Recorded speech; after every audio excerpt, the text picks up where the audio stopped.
2ஆம் number பிறந்தவங்களுடைய character எப்படி இருக்க போகுது?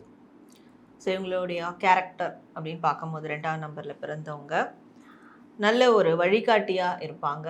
ஒரு குருஸ்தானத்தை அடையக்கூடியவங்களா இருப்பாங்க. கண்டிப்பாக இந்த நம்பரில் பிறந்தவங்க ஏதாவது ஒரு வகையில் குருவாக இருப்பாங்க, டீச்சராக இருப்பாங்க, மென்டராக இருப்பாங்க.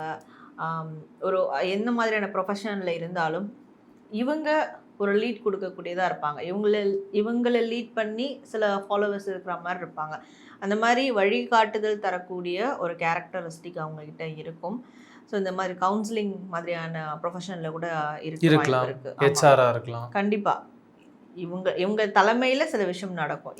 இப்போ வீட்லேயே இருந்தாலும் ஹவுஸ் ஒய்ஃபாக இருக்கிறாங்கன்னா கூட ஃபேமிலியே இவங்களை பேஸ் பண்ணி தான் ரன் ஆகும். இவங்க தான் எல்லாத்தையும் வந்து லீட் பண்ணுவாங்க. எல்லா முக்கியமான முடிவுகளும் இவங்க எடுக்கிற மாதிரி. ஒரு இது வந்து ரூல் பண்ணுற விதமாக இருக்காது. இப்போ அதுவே வந்து ரூலிங் ஒன்று இருக்குது. ஸோ அந்த 1ஆம் நம்பர் அந்த ரூலிங் நம்ம பேசணும். இவங்களது எப்படி இருக்குன்னா வழிகாட்டுதலாக இருக்கும்.